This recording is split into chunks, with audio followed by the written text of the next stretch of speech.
Shalom, shalom, shalom. Shalom, Yasha'Allah, shalom, family.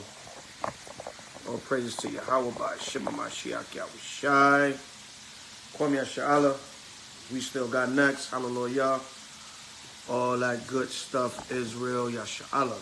Shalom.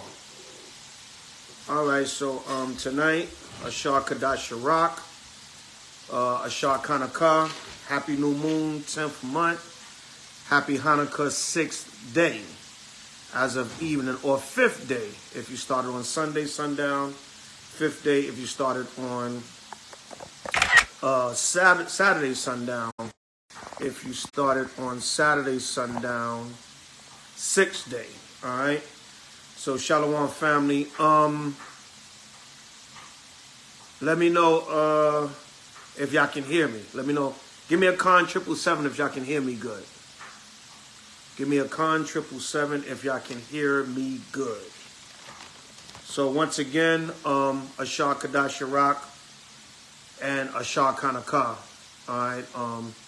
Happy New Moon. Shalom. What up, Shem? Shem, can you hear me good? Tribe of Judah, can you hear me good? Shalom, y'all. Everybody that's coming on. I know it's kind of late, especially on the East Coast. But all praise to Yahweh by Shema Mashiach Yahushai forever and ever. Amen. Kwam Yasha'Allah. So shalom, everybody. Once again, Ashar Kadash Rak, Ashar HANUKKAH. Tonight is a double celebration. It's the new moon 10th month. December Dek, meaning 10, and it's the Hanukkah 6th day. It's the 6th day of Hanukkah as of sundown tonight, or Feast of Dedication, 6th day of Feast of Dedication. So shalom, everybody. We're just going to touch on a few things prophetically that's going on in the world, of course, and we're going to touch on a few new moon scripts and Hanukkah scripts, all right? Short and quick, lesson to the point. So, again, tonight's topic is Happy New Moon, 10th month, Happy Hanukkah, 6th day, and 'tis the season of judgment and prophecy. All right, 'tis the season of judgment and prophecy. There's a lot going on in the earth, but we're just going to touch on a few things that I've recently seen in the news to let you know. It don't matter what's going on in the world. The Most High is always bringing his hand of judgment. The Most High is always bringing his hand of judgment upon this earth. All right, so without further ado, what's coming up? All right, they got this major storm coming up. All right, I call it the holiday storm season. All right. They got this major storm coming up, and they're predicting that this storm is going to cripple the holiday travel. All right, it's going to cripple the holiday travel season, this storm that's coming up, you know. So that's the time we living in, you know. I'm going to pull this up real quick. Check this out, what CNN is saying, CNN.com. All right, it says, once in a generation winter storm will impact nearly every state and cripple Christmas travel. All right, by Aya Alamarusi and Jennifer Gray, CNN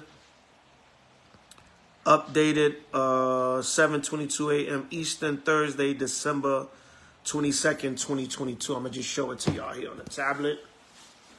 All right, this winter storm is coming.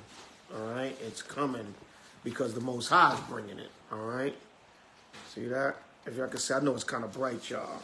All right, can't see it up there. All right, it's kind of bright. But anyway, it says, y'all know I'm old school with it.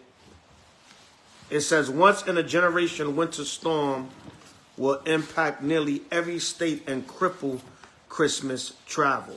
All right, so we're going to read a little bit of this article of what it's saying here.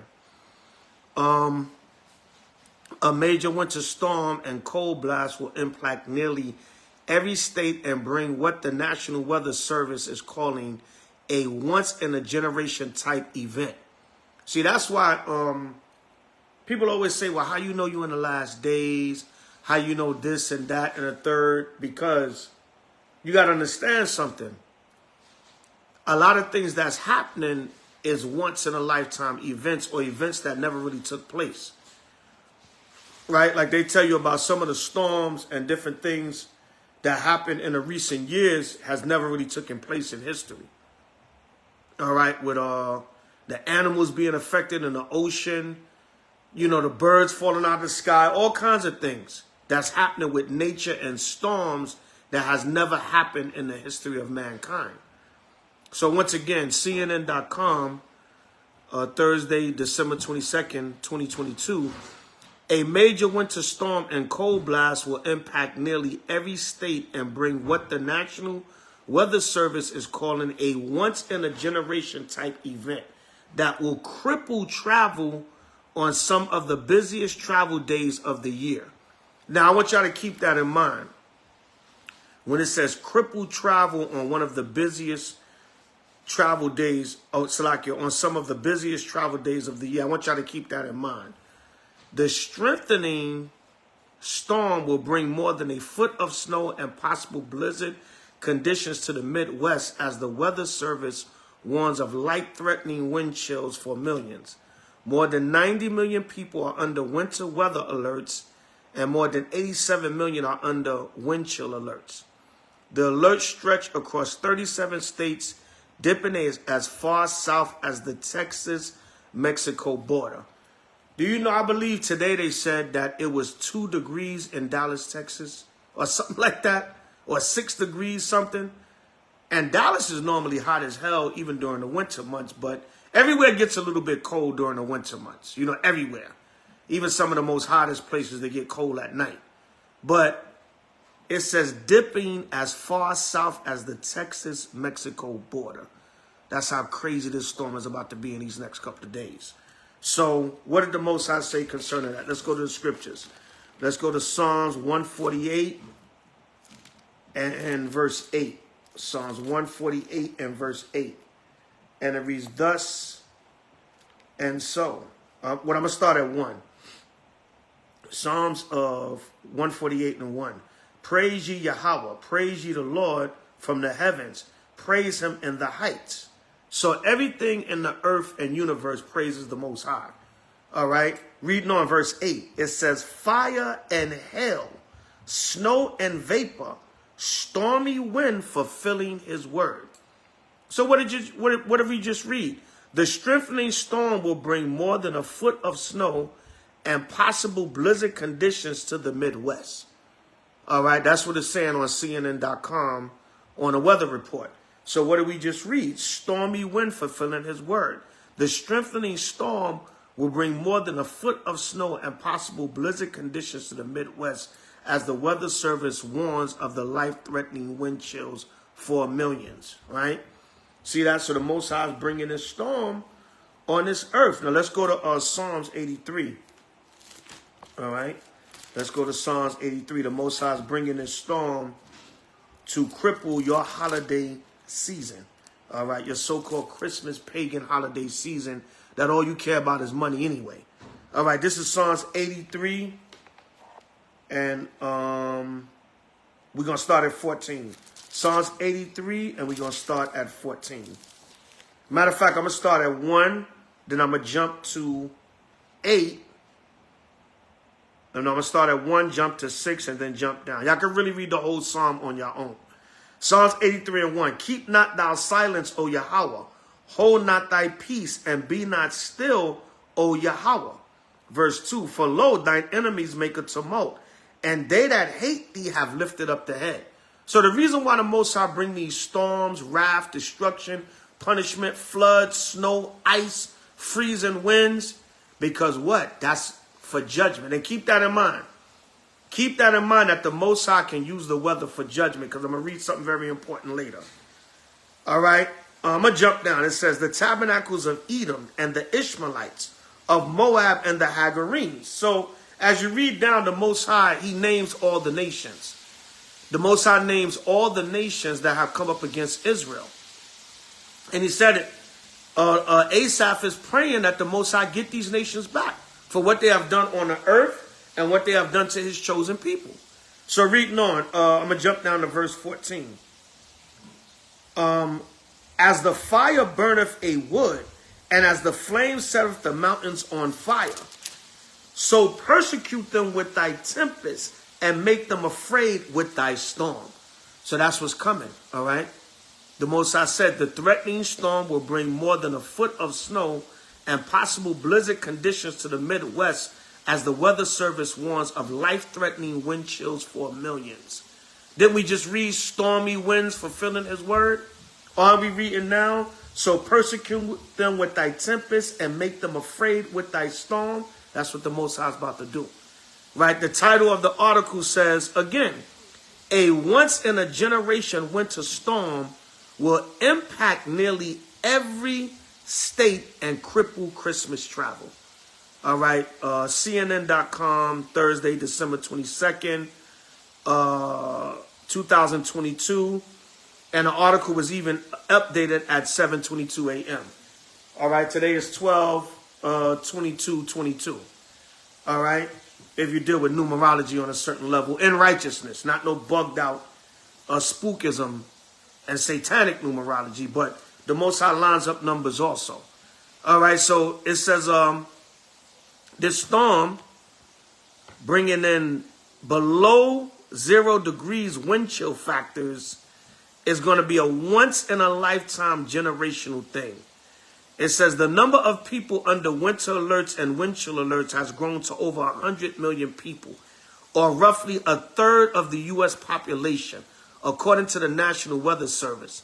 The cold will stick around for Christmas weekend, making this the coldest Christmas in roughly 40 years for portions of the plains and Midwest. Live updates on the winter storm for Thursday. Storm timeline, Wednesday. The storm will strengthen over the northern plains through the day as heavy snow falls across much of the Rockies, the northern plains, and into the Midwest. Slick roads will lead to travel headaches and airport delays through places like Minneapolis, Omaha, and Rapid City. The system will bring 5 to 9 inches of light flurry snow across the region, with the highest amounts of just north and west of the Twin Cities and the Weather Service office in Twin Cities. While snow will steadily fall across the region, the high winds won't kick in until Thursday. So this thing is getting serious. Today is Thursday, the 22nd, and you're talking about 2 to 3 days before so-called Christmas. So the Most High is jacking up your holiday season. All right, your biggest holiday of the year, or one of the biggest, the Most High is jacking it up. All right, that's the Lord doing that, right? So let's go from there. We're going to read Psalms 83:15 again. So persecute them with thy tempest and make them afraid with thy storm. So let's go to Isaiah now. Isaiah 28:2. See, the Most High ain't playing, man. All right? The Most High is not playing. Right? Isaiah 28:2. And it reads what? Behold, the Lord have a mighty and strong one. So the Most High said he has a mighty and strong one. Right? This storm, they're claiming that it's going to be a once-in-a-generation event. All right? We don't know what this thing going to look like come Sunday or Monday. All right? Because the Most High going to make it stretch through the weekend with the snow, then the ice, then the freezing cold, then the winds. We don't know how this thing going to jack this weekend up. And it's during our Hanukkah season also. So while we're celebrating in certain states, we don't have to deal with this crazy weather. The Most High is jacking it up in other parts of the country and the world. All right, it says, which as a tempest of hell and a destroying storm, as a flood of mighty waters overflowing, shall cast down to the earth with the hand. Now remember, once the temperatures go back up, all that snow has to melt. And that can cause floods. Remember, snow is nothing but precipitation also. It's like frozen rain. So it's still water. So all them piles of snow, if they don't clear it out in a certain time, and the weather just flips and get warm, all that snow has to melt, which causes floods. So this is the Lord's doing, man. The Lord ain't playing. All right. Let's go to Sirach and the Apocrypha. Sirach 39. and 28. All right.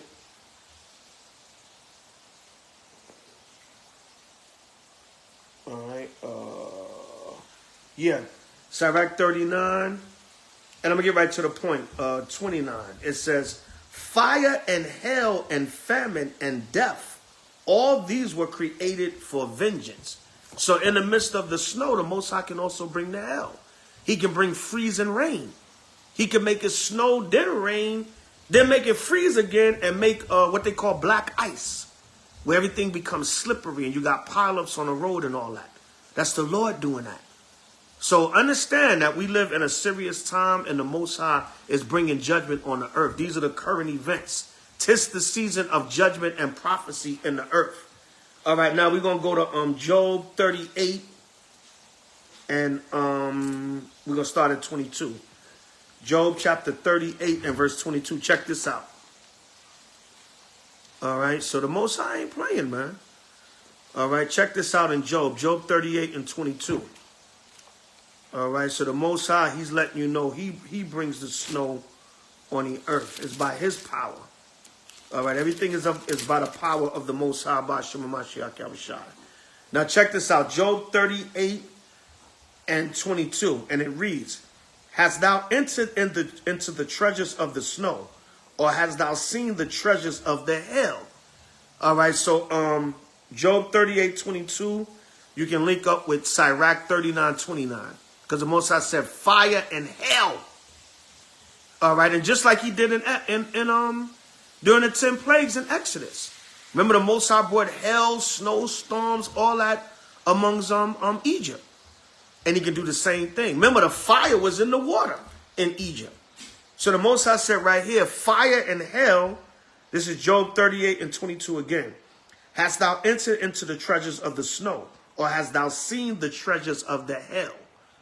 So link that up. Job 38, 22, Salakia. Job 38, 22 with Sirach 39, 29. All right. So reading on. Which I have reserved against the time of trouble, against the day of battle and war. Don't you know the Lord is saying, listen, I can use the weather as a weapon of war. That's what the Lord is letting us know during the time of Joshua. All right, you can read, let's get that real quick. Joshua, I think it is. Joshua, I think it's 10 and 11. Let me see if that's what I want. Joshua. Remember, the Most High can use the weather. He can use the weather, all right, as a weapon. All right, in a time of warfare and destruction. All right. Joshua, let me see what I want. Joshua 10 and 11. I think that's what it is, yeah. Joshua 10 and 11. Let's read that real quick. And it reads, and it came to pass as they fled from before Israel and were in the going down to Beth-horon, that the Lord cast down great stones from heaven upon them unto Azekah, and they died.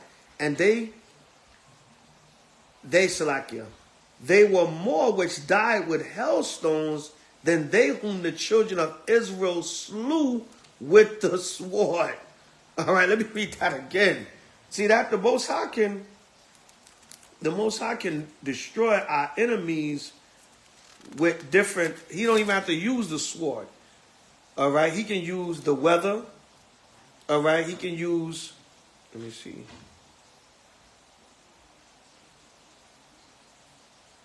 All right, yeah, this was. Let me read it again. Joshua 10 and 11. This was when we was warned with the Amorites and different heathen nations. All right, and the Most High destroyed and killed these nations. More, it said, more of them died from the hailstones than from the children of Israel slaying them. Joshua 10 and 11 again. And it came to pass as they fled from before Israel and were in the going down to Beth-horon, that the Lord Yahweh cast down great stones from heaven upon them unto Azekah, and they died. They were more which died with hailstones than they whom the children of Israel slew with the sword. Check that out. So the Most High can use the weather and nature as a weapon of war against our enemies. So let's see what's going to pan out this weekend with this major storm. All right, let's read on Job 38 and 23 again. I'm going to start at 22 again to get the understanding. Hast thou entered into the treasures of the snow, or hast thou seen the treasures of the hail, which I have reserved against the time of trouble, against the day of battle and war? By what way is the light parted, which scattereth the east wind upon the earth? So now the Lord is bragging about how he controls the forces of nature and how man cannot understand that. And man doesn't control these forces the Most High. I know the so-called white man got his harp and he got certain technology, but ultimately nothing's going to work unless it's the plan of the Most High. The so-called white man could use his harp machine and then the Lord don't allow it to work. So you got to understand that also, because Esau's hand, the Most High's hand is in Esau's hand. He does nothing without the Most High allowing it to happen. All right.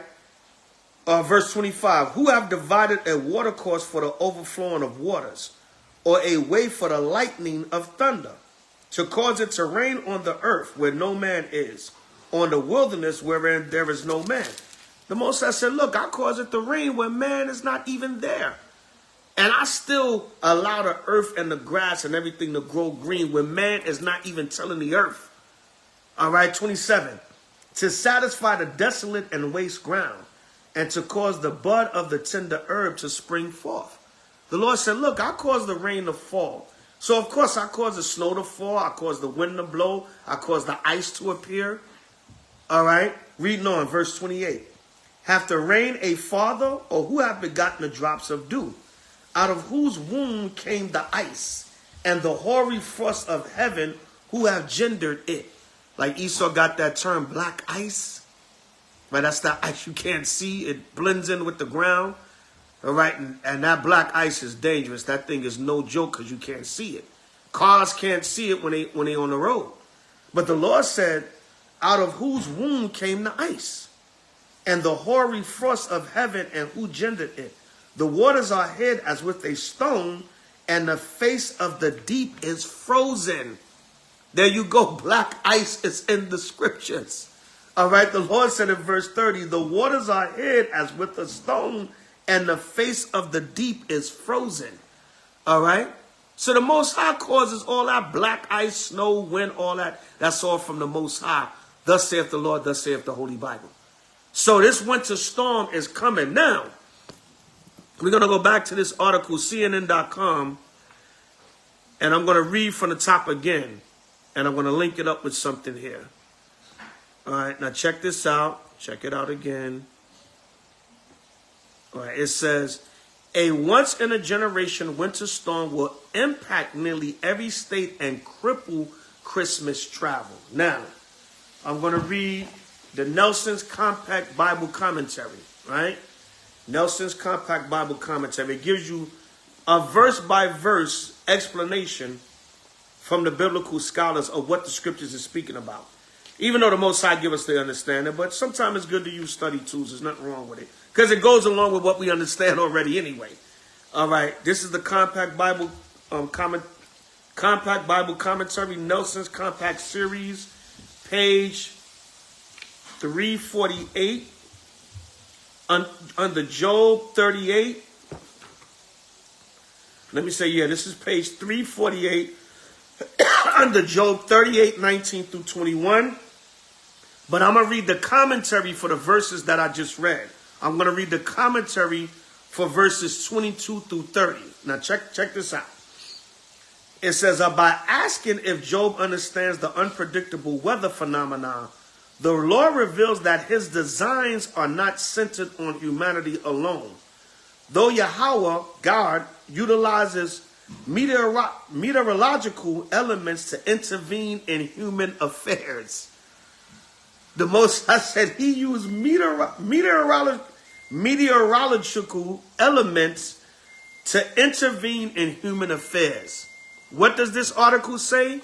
A once-in-a-generation winter storm will impact nearly every state and cripple Christmas travel. So the Most High is letting you know what? Even the scholars know.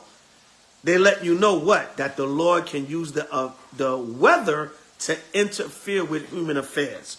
like the so-called white man's pagan, man-made Christmas holiday, which is nothing but a bunch of philosophies put into one. All right.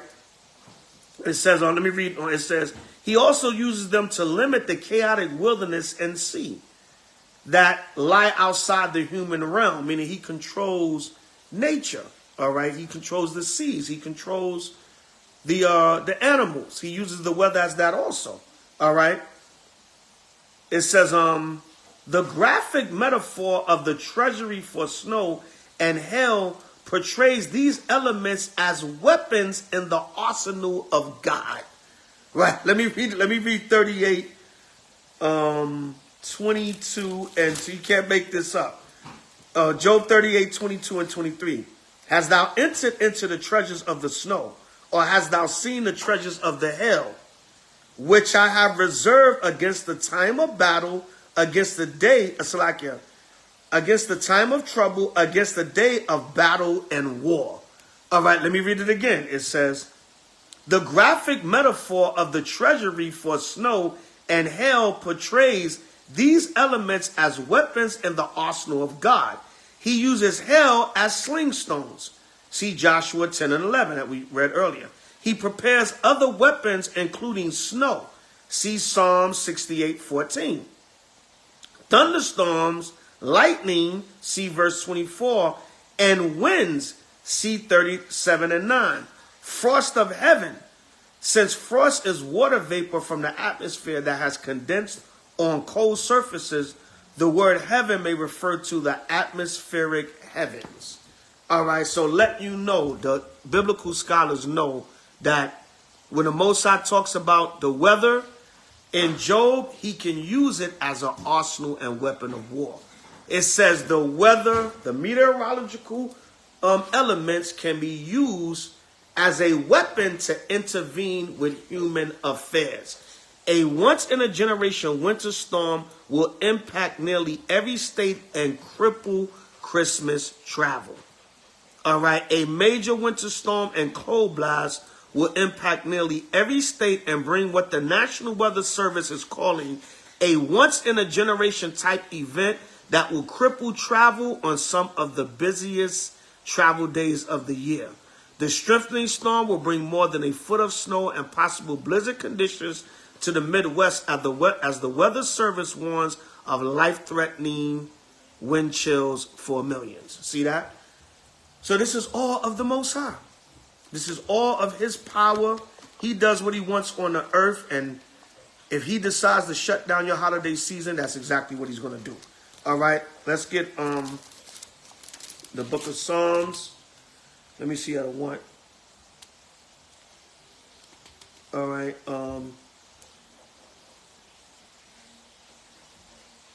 Let me see what I want. Psalm 68:14. It says, when an Almighty scattered kings in it, it was white as snow in Salmon. So the Most High is just, he's just letting you know. Let me start at 12. Kings of armies did flee apace, and she that tarried at home divided the spoil. Though you have lain among the pots, yet shall be as the wings of a dove covered with silver, and her feathers with yellow gold. When the Almighty scattereth kings in it, it was white as snow in Salmon. So the Most High is letting you know. He controls the weather. He uses the weather, the snow, as metaphors for kings of armies. All right. You can't read for me, Ak. You on we on the live. It's just best I read for myself. All right, but the point being, Salakia, the Most High uses these storms as weapons against mankind. And he's using it this year as a weapon against Esau's wicked Christmas pagan season. All right, so what else is going on in this earth? What else is going on in this earth? There was a surprise visit from the president of the Ukraine. All right, let's pull that up real quick. All right. And Russia is not really feeling that. Russia is not feeling that at all. All right, Russia is not feeling that at all. And he spoke about peace and You know, we ultimately want peace for, you know, the world, but what did the Most High say, you know? At the end of the day, what did the Most High say, you know? Let me pull up this article.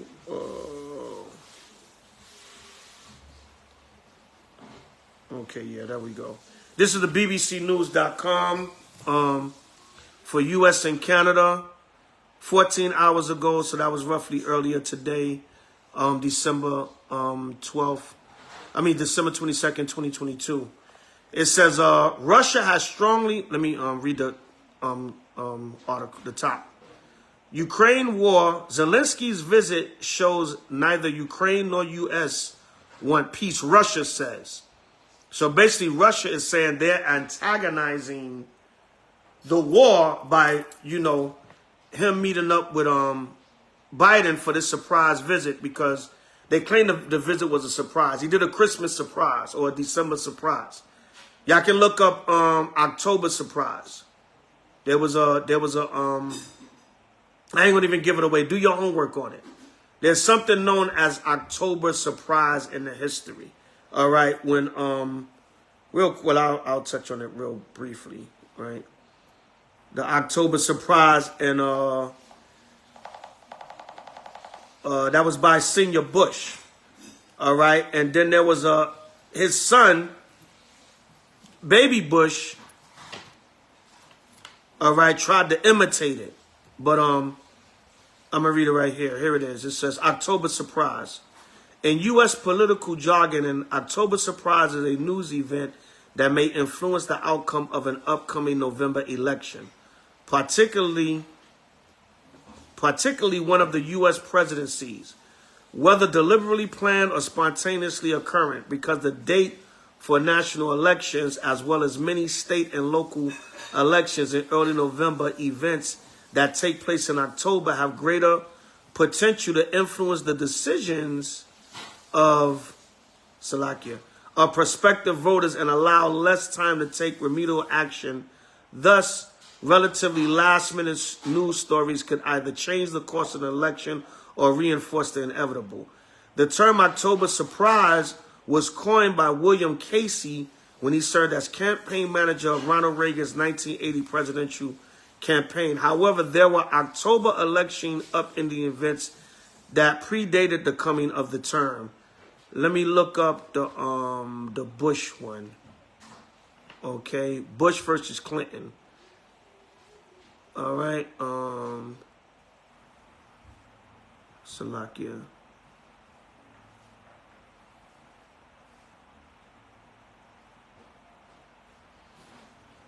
Right, it's so many of them. All right, there's they got Bush versus Clinton, they got Gore versus Bush, but one of the more famous October surprises was when Bush went over to Iraq, all right, and supposedly freed some U.S. servicemen or something to that effect. And then his son, Baby Bush, tried to imitate it, all right? But they got different so-called October surprises, all right, that they have throughout history. You can do your more research on it. But Zelensky did like a December surprise, because he made this surprise trip to the United States right before the election, all right? Right before the New Year. All right, so they got something up their sleeve for the new year. All right, it says, Ukraine war. Zelensky's visit shows neither Ukraine nor U.S. want peace, Russia says.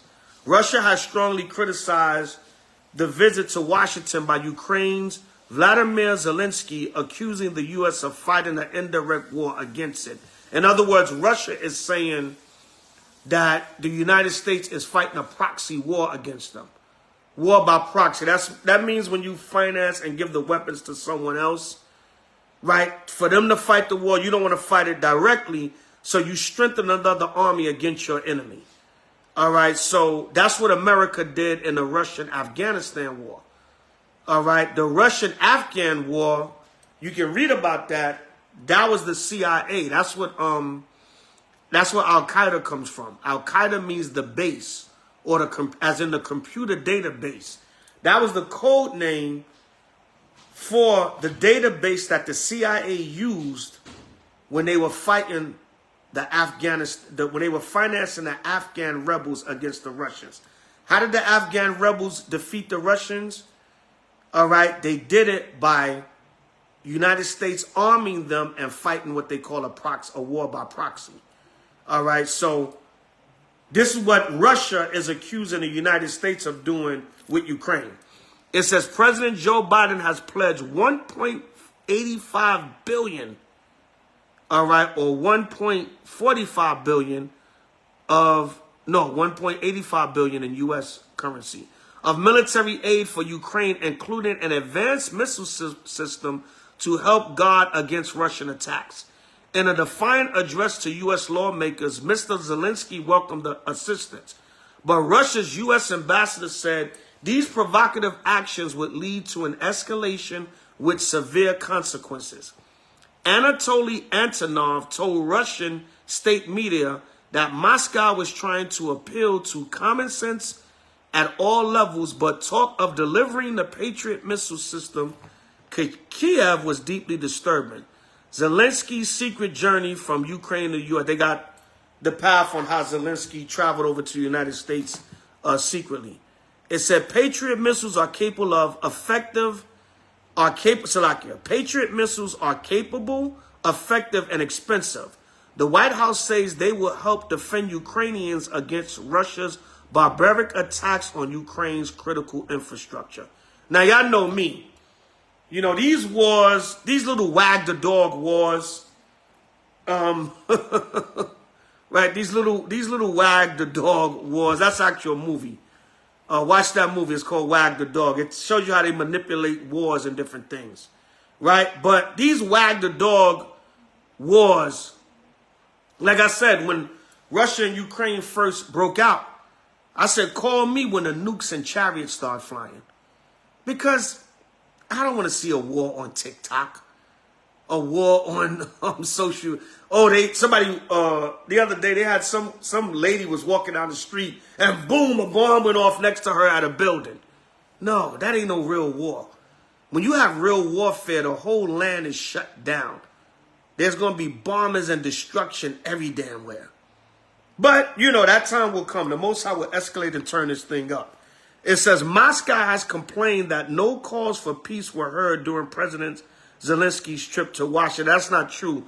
Because I heard when him and Biden was speaking, he did call for peace for America. He said, I want to see your families and your children at peace. All right. But he's defiant. He said, we're going to keep fighting and getting aid from the United States against Russia. You know, the United States already gave them $50 billion, and they said they pledging another $45 billion. All right. It says, you said no food, no water. It said that Russia bombed one of their energy plants and it cut out power and certain resources to Ukraine. I don't know. This is an internet war, if you ask me. This is a social media war. Call me when them nukes and chariots go off. Salakio. It says Moscow has complained that no calls for peace were heard during President Zelensky's trip to Washington, with spokesman Dmitry Peskov describing this as proof that the U.S. was fighting a proxy war with Russia. Mr. Peskov added that delivering Patriot missiles would not prevent Russia from achieving its goals during a special military operation. The talks in Washington have shown that neither Ukraine nor the United States is seeking peace. They are simply intent on continuing the fighting, said Russian Foreign Ministry spokesperson Maria Zakharova. All right, so basically, the tensions are still mounting between the two nations. Let's go to Joel, the 3rd chapter. Let's go to Joel chapter 3 and verse 9. So, you know, the Most High, even though a lot of these wars are structured and orchestrated, but when there's real warfare, you're going to know it. You know what I'm saying? But it is part of prophecy. It is part of right, is, yeah, right, HANUKKAH, is more systematic, if anything. I mean, it's more systemic, if anything, Salakia. Joel 3:9. Proclaim ye this among the Gentiles. Prepare war. Now, whatever's going on in Ukraine, it is still talk of war and war energy in the air. All right? Prepare war. Wake up the mighty men. Let all the men of war draw near. Let them come up. Beat their plowshares into swords and their pruning hooks into spears. Let the weak say, I am strong. Assemble yourselves and come, all ye heathen, and gather yourselves together round about. Thither cause thy mighty ones to come down, O Yahweh. So basically, right, the brother Yamir said, yeah, Khan, they can give $45 billion to another country, but can't even fix the homeless problem in this so-called America. Yeah, they having a damn, all these talks and meetings. Every time you turn around, they got talks and meetings about the reparations. All right, $233,000 for each so-called African-American Negro Judite in California only, not even the whole country. What about the rest of the states? Oh, they said, oh, New York might be next. But $233,000 for every. Now, don't get me wrong. If the government want to give up, I'm a so-called African-American Judite. If they want to give up $233,000, I think they was trying to push it to $330,000. You damn right, I'll take it. And they can spend inflation all they want, but you want to give us some money, you damn right we'll take it. Because they're saying even if they give reparations, they're going to inflate the dollar so that money's not going to be as much, it's not going to be worth as much once they give us the reparations, because they're going to cause super inflation to take away the value of the dollar once they give the reparations to us. So we will have limited spending power still. But so what, damn it? If my dollar is only worth a penny, then still give it to me if you want to give it up. But the true reparations is going to come at the return of Yahweh Shah. We all know that. It said, let the heathen be wakened and come up to the valley of Jehoshaphat, for there will I sit to judge all the heathen round about, meaning the valley of decision. So the war is ultimately going to be the third world's nuclear war and the war of Yahweh Shah coming back to defeat the nations. So this internet war stuff, but it is still part of prophecy because war is still in the air. Let's go to 1 Thessalonians 5. All right, 1 Thessalonians 5. And let me see what I want. 1 Thessalonians 5. We can start at 1. I guess we can start at 1, yeah. 1 Thessalonians 5 and 1. And it reads thus and so. 1 Thessalonians 5 and 1. But of the times and seasons, Salakia, but of the times and the seasons, brethren, ye have no need that I write unto you. For yourselves know perfectly that the day of Yahweh so cometh as a thief in the night. For when they shall say peace and safety, then sudden destruction cometh upon them as travail upon a woman with child, and they shall not escape. So Russia is saying right here, y'all don't want peace. Y'all want war. All right, so this is all in the hands of the Most High. But what is the Most High doing? Let's go to Isaiah, okay? Because it's still going to be the plan of the Lord. All right, it's still going to be the plan of the Most High. And what he says stands. All right, you want peace for America, but it's too late. America has raped, robbed, murdered, and did too much destruction for you to have peace. Devils. All right, this is Isaiah 8 and 9. Isaiah chapter 8 and verse 9. Associate yourselves, O ye people, and ye shall be broken in pieces, and give ear all of far countries. Gird yourselves, and ye shall be broken in pieces. Gird yourselves, and ye shall be broken in pieces. Take counsel together, and it shall come to naught. Speak the word, and it shall not stand, for Yahweh is with us. See that? Because these nations, what Esau is doing, $45 billion in military aid, and you having 1,000 meetings about whether you should give a Negro $233,000 for slavery. So the Lord said, what you think you're going to do is going to come to naught. You're going to do what I put in your mind to do. That's what the Most High is going to allow to happen in this society. All right, so it says, for the Lord spake thus to me with a strong hand, and instructed me that I should not walk in the way of this people, saying, say ye not a confederacy to all them to whom this people shall say a confederacy, neither fear ye their fear, nor be afraid. So what's coming to the nations, the Lord said, don't fear, they fear. What's coming to them is their destruction, but our deliverance. What's coming to them is their pain and judgment for what they have done to us and the entire world, and our deliverance and upliftment out of this captivity.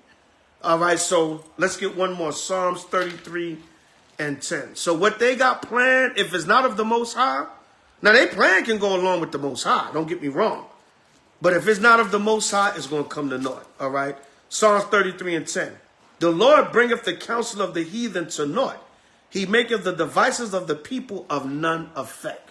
All right, so Zelensky, with your secret trip here, is not going to stop the wrath of the Lord. It's not going to stop World War III. All right, it's not going to stop whatever the Most High has coming. But like I said, a lot of that this is a damn social media news, news, war by the news. All right, when the real war come, it's going to be nukes and chariots by Shema Mashiach Yahushua. So what else is going on in this news? They got this situation. All right, this situation just came out with Sam Bankman-Fried or Fried. All right, Sam Bankman-Fried from this FTX cryptocurrency scandal. Right now, this is important because I'm gonna go back to something here. With this whole thing, Salakia, bear with me. Yeah, okay, so right here, FTX founder Sam Bankman-Fried, Fried or Freed, tomato, I hope I'm pronouncing it right. I don't know if y'all can see that. I'm gonna show the picture of him. All right, this guy right here, this guy looks like the devil too. All right, Sam Bankman-Fried. All right, Sam Bankman-Fried. All right, now, right here, and he got that sneaky, let me show that again. He got that sneaky, sinister look on his damn face. All right, look at that demonic look. Look at that demonic look. Right, I think that's when he being led, because he was extradited from the Bahamas. Right, it says FTX co-founder Sam Bankman-Fried or Fried is escorted out of the magistrate's court on December 21st, 2022 in Nassau, Bahamas. Yeah, that's the Bohemian authorities escorting him out of the magistrate. Look at that demonic look on his face. All right, let's read a little bit of this article, and we're going to show how it coincides with something else. All right, it says FTX founder, this is on CNBC.com. FTX founder Sam Bankman-Fried or Fried to be released on $250 million bail will live with his parents. Published Thursday, December 22nd, 2022, 1:35 p.m. Eastern Standard Time on CNBC.com. All right, right there. All right. I'm sorry, y'all. I'm old school when I do my videos. I know y'all do all that fancy sharing the screen and everything on the laptops. I'm still old school, y'all. Salakia. All right, now, key points. FTX founder Sam Bankman-Fried or Fried, because he fried y'all for y'all crypto money, all right, will be released on $250 million bail, a federal judge ruled, while he awaits trial for 8 federal criminal charges related to alleged fraud at his collapsed crypto empire. Bankman-Fried was extradited from the Bahamas to Westchester County in New York on Wednesday night after days of chaotic court hearings. 2 of his top executives, Caroline Ellison and Gary Wayne, pleaded guilty Wednesday to various criminal charges related to fraud at FTX and are cooperating with the federal government, right? FTX founder Sam Bankman-Fried was released on $250 million bond while awaiting trial for fraud and other criminal charges, a New York federal judge ruled Thursday. All right. Now, this devil supposedly lost all the investors' money Where the hell you get $250 million from? Even though it was bond. When you read further in the article, it said his family had to put up the house for the collateral, whatever, because he ain't got no money, whatever. But his parents damn sure is holding. All right, it says Bankman-Fried, he probably hid the money with them. All right, it says Bankman-Fried stepped out of U.S. District Court in Manhattan, flanked by his parents, his legal team, and court security at 2:19 local time. The terms of his personal recognizance bond were agreed to by prosecutors and Bankman-Fried's lawyers. The 30-year-old will face his next hearing presided over by Judge Ronnie Abrams in New York City on January 3rd, where he'll enter into his plea and be arraigned. So what they letting this devil do, they let him enjoy his holiday season.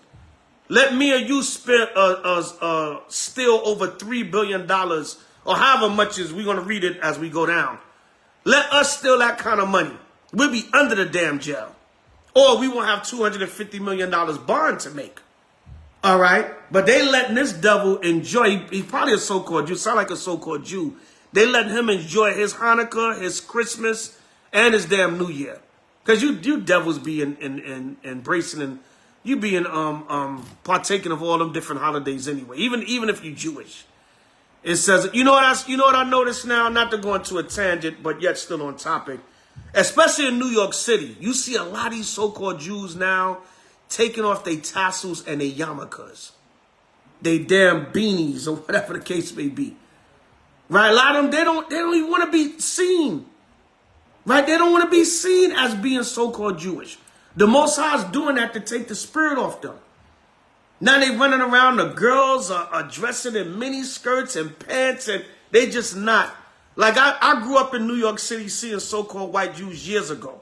The women always had the dresses on. The men always had the yarmulkes on and they tassels. Now they tucking them in. I just did we was at camp at the Barclays Center a couple of weeks ago during a Kyrie Irving thing. We just put up the clip on HOI Mustard Seed. I was dealing with the so-called Arab Jew, but he has his tassels tucked in his pocket. He had his tassels tucked in his boxers. All right? Yeah, the small hats. Yeah, they just, the Most High is taking the spirit off of them. All right, so this Bankman-Fried, all right, he's probably a so-called Jew. It says, a recognizance bond is a written commitment from the accused to appear in court when ordered. In return, Bankman-Fried's camp would not be required to meet the full collateral requirements on bail. The bond was secured by equity in his family's home and by the signatures of his parents and two other individuals with considerable assets. So basically somebody put up their assets, as a front for the $250 million bond. In addition to the $250 million package, which prosecutors call the largest ever pretrial bond, the former crypto billionaire would also be required to wear an electronic monitoring bracelet, submit to mental health counseling. Yeah, the nigga look bugged out. All right. Shalom, Jeremiah. And restrict himself travel between the Northern District of California and the Southern and Eastern Districts of New York. So this devil still get to move around. Judge Gabriel Gorenstein said Bankman-Fried would require strict supervision following his release to his parents' home in California. His parents both, let me see, I want to get to, okay, Khan, this is it. This is about it, it's coming. His parents, both Stanford law professors, were present in the courtroom. Bankman-Fried was flanked by two U.S. Marshals dressed in a blue suit and brown shoes. Bankman-Fried entered in ankle shackles as well, but traded them for his ankle monitor while in the courtroom. He only spoke when the judge asked him if Bankman-Fried understood the consequences of breaking the bail agreement. Yes, I do, he told the judge. The former FTX CEO, now keep that in mind, the former FTX CEO is also be barred from opening any new lines of credit of more than $1,000 while awaiting trial over what federal regulators have called a brazen fraud at his bankrupt crypto empire. Bankman-Fried was the heart of a fraud of epic proportions. Assistant U.S. Attorney Nicholas Roos told the court, but he voluntarily returned to the United States, has no history of flight, and has significantly reduced financial assets, Roos said. Bankman-Fried had previously claimed that he was down to a mere $100,000, a steep fall from grace for a man who was once at the head of a $32 billion crypto empire. All right? Y'all can read the rest of the article on your own. No, I got to read the rest of these other two paragraphs. Bankman-Fried stands accused of perpetrating a multi-billion-dollar fraud on his investors using customer funds to purchase properties, fund political donations, and backstop trades at his hedge fund, Alameda Research. Federal regulators allege over $8 billion in customer funds is missing. FTX filed for bankruptcy protection in Delaware on November 11th. Bankman-Fried's successor, CEO John Ray, said he never seen such a complete failure of corporate control. So, $8 billion in investors' money is gone. So now, when you check it out, right? If you check it out. All right, let me read, hold up. Let me read, you so-called white people, especially you so-called Jews, man. You are the devil that the Bible speaks of, and you're greedy. You're a bunch of greedy-ass thieves, man. All right? This is Obadiah 5. I'm going to just get right to the point. Y'all know verses 1 through 4 is speaking about Esau. It said, if thieves came to thee, if robbers by night, how art thou cut off? This is why Esau got to be cut off. Because look, he steals beyond stealing. It says, would they not have stolen till they had enough? If grape gatherers came to thee, would they not leave some grapes? Because even in the law of the Most High, when you're gleaning the fields and you're taking out the fruit, the ripe fruit, you're supposed to take the best of the ripe fruit, but even the remains, you're supposed to leave for the poor and the stranger. Esau don't leave nothing to nobody.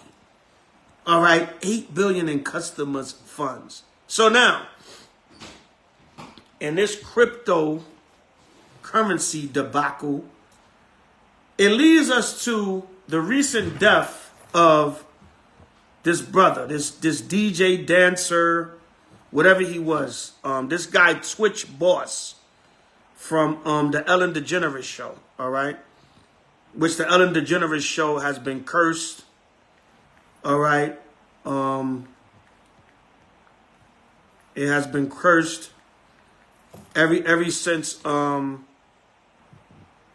Heche, all right? Anne Heche, which was the lesbian lover of Ellen DeGeneres, she was about to come out with a tell-all about the Ellen DeGeneres show, about the sexual environment and the tension and the harassment. And all of a sudden, Anne Heche has a mysterious car accident and dies. And it just came out. Y'all can go to Ringo TV on YouTube. Brother by the name of Ringo just did a real good video on what he deemed was the sacrifice of Anne Heche by Ellen DeGeneres. Right? Because Anne Heche was about to come out. They had a video of Anne Heche's car running into the house in California. And then the firefighters, paramedics, bringing her out as if she's dead. They had her covered up in the white sheet and everything. She unzipped the white sheet and stood up out of the white sheet. And the firefighter paramedic pushed her back down and shoved her in the ambulance. Go to Ringo TV and look up the video. He just did the live about 2 days ago. And it says, was Anne Heche sacrificed by Ellen DeGeneres? All right, because Ellen DeGeneres, you know, the scandal with her show and everything. Now, the reason why I'm bringing up this brother, Stephen Twitch Boss, all right, that was his name, all right? Stephen Twitch, let me look this up real quick. All right. Now, this so-called Stephen Twitch boss, all right,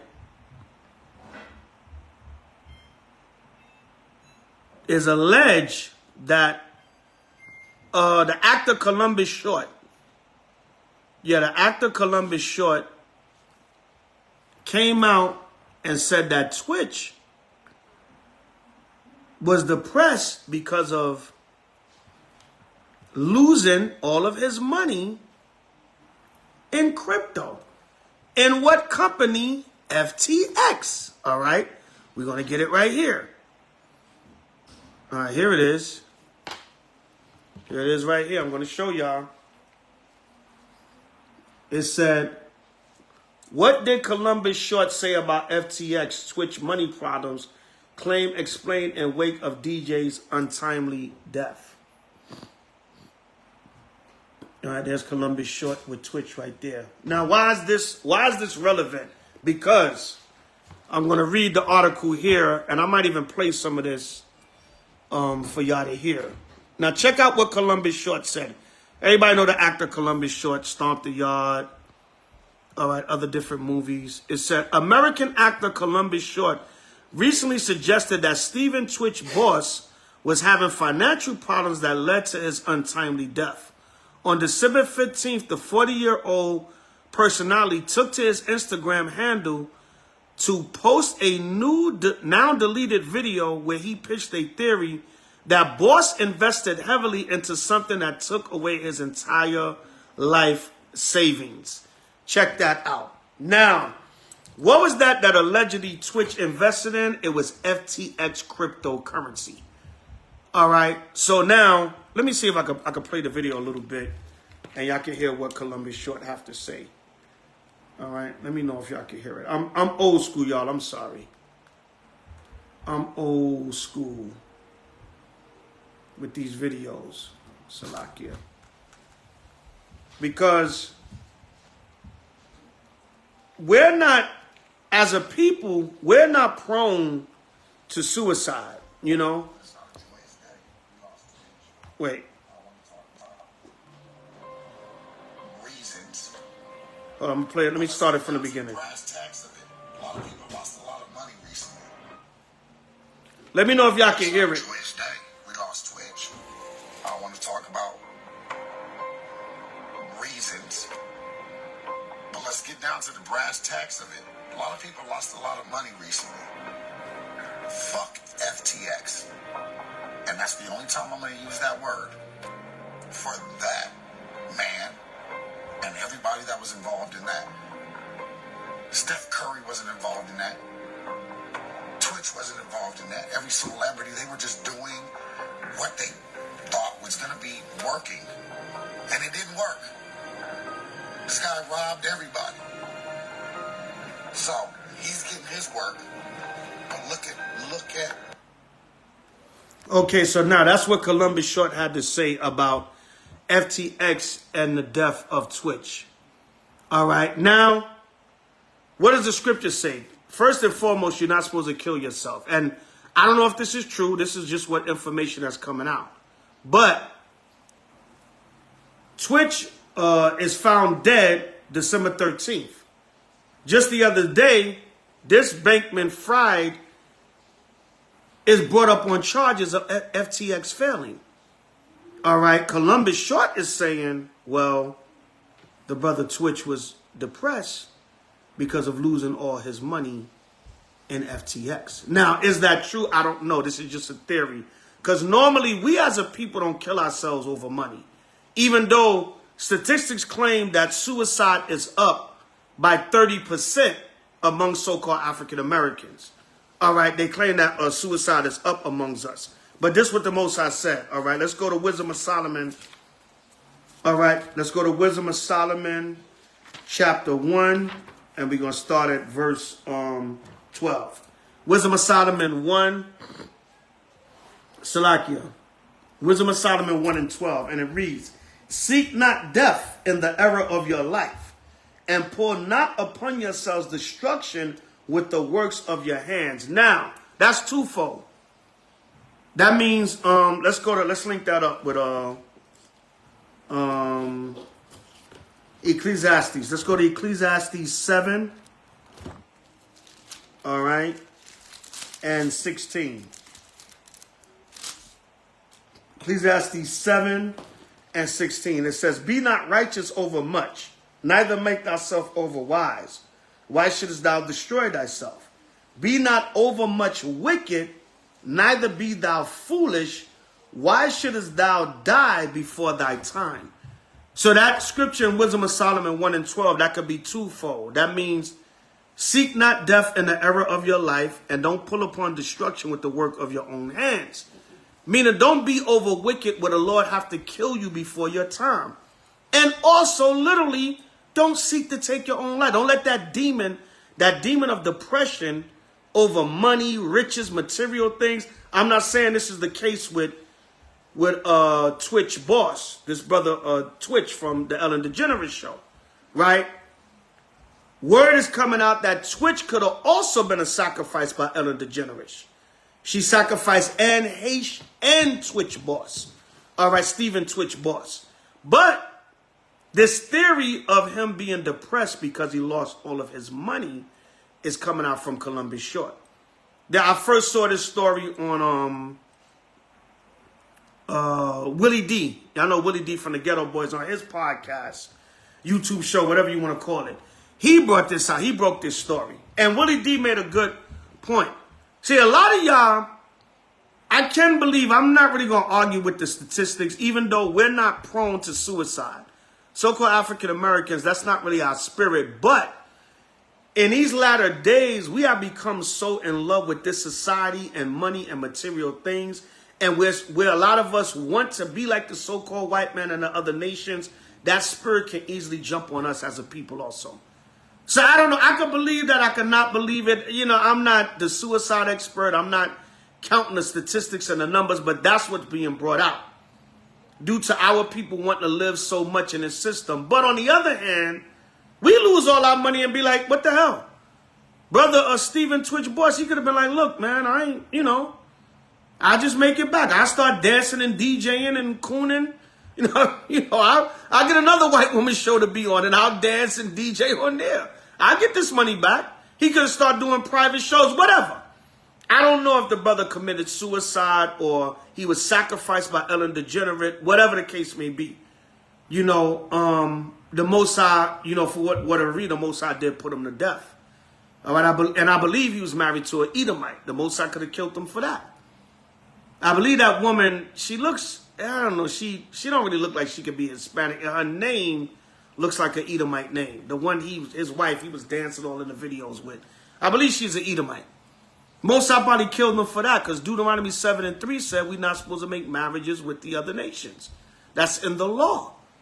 All right? Especially having babies and, you can see sometimes Jake just be using them and taking advantage of it, even though you shouldn't do that.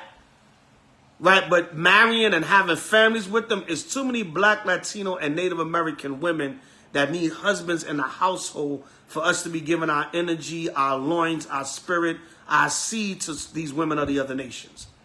All right, but anyway, the Most High could have killed him for that. I believe that was an Edomite woman. He was with Stephen Twitch boss.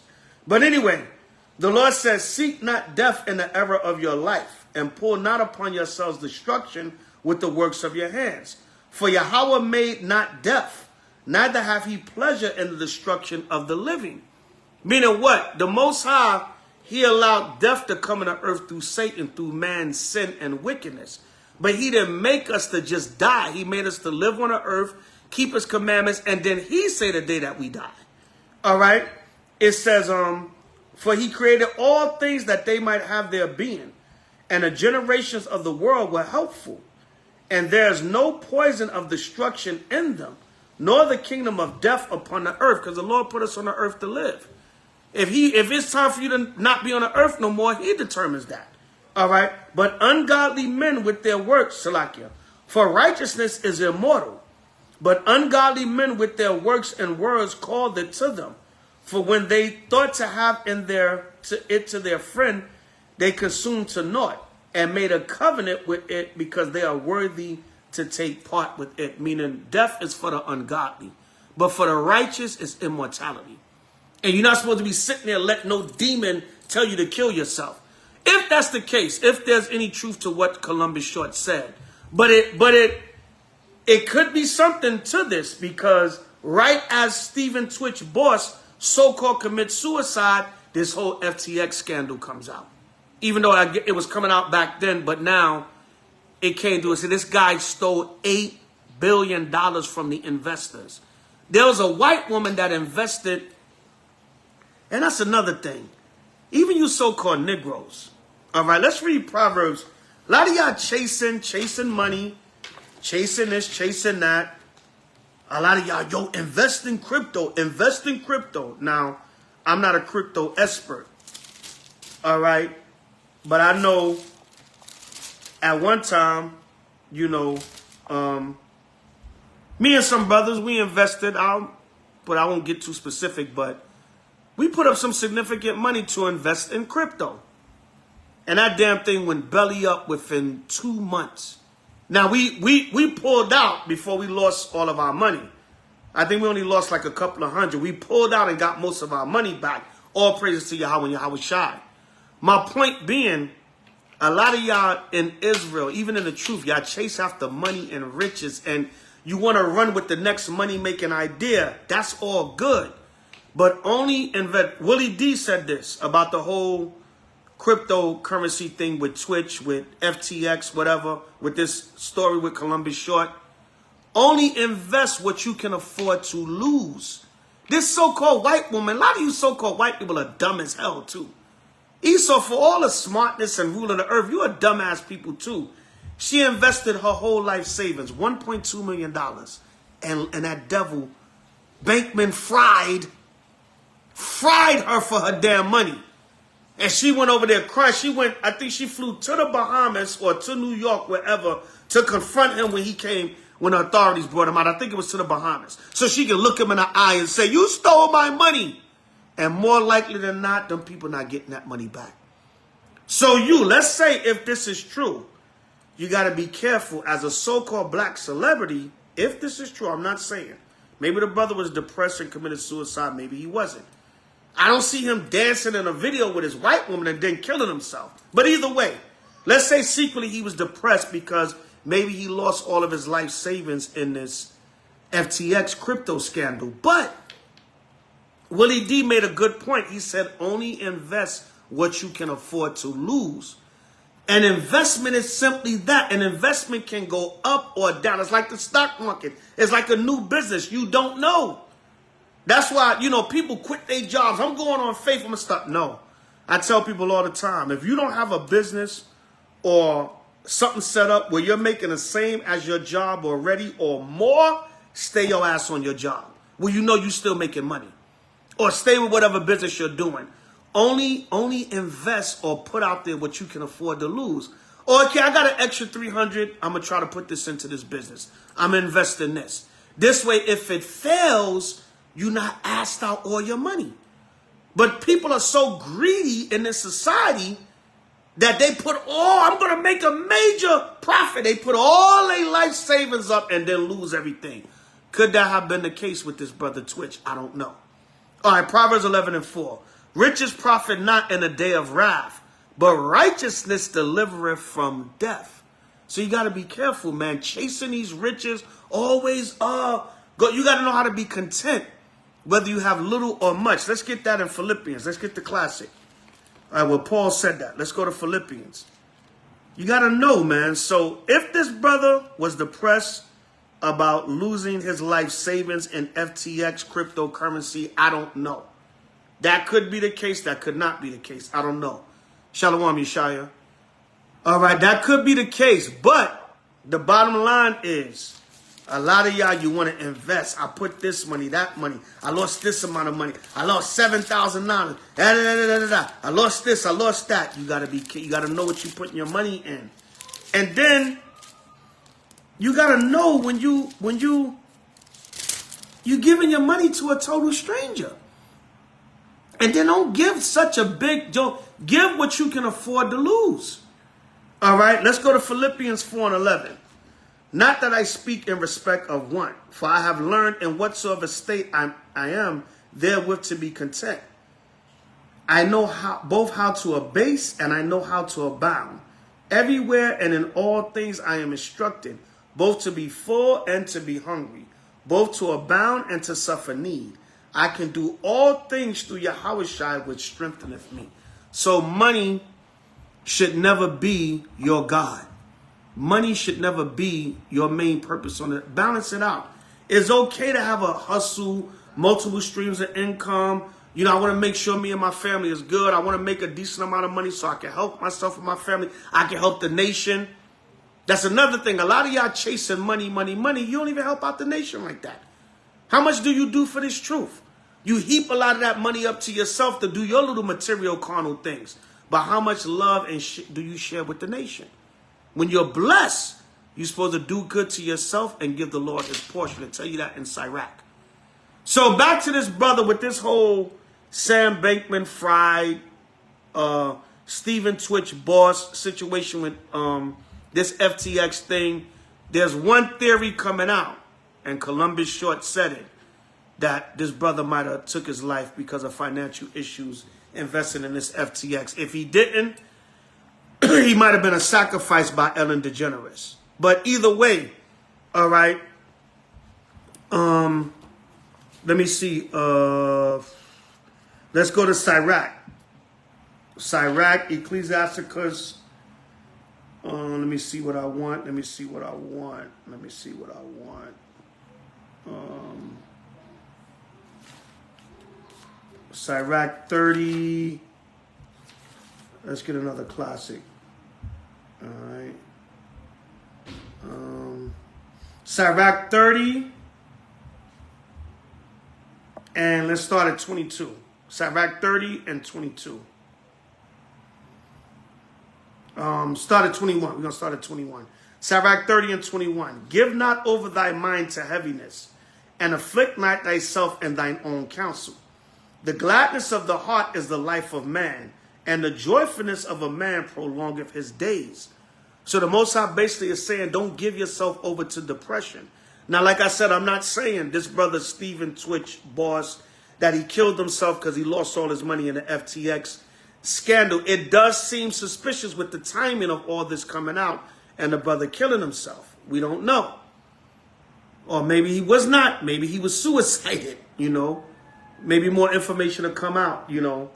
But either way, overall for Israel, since they claim suicide is up amongst so-called African Americans and our people in general, you're not supposed to give yourself over to depression.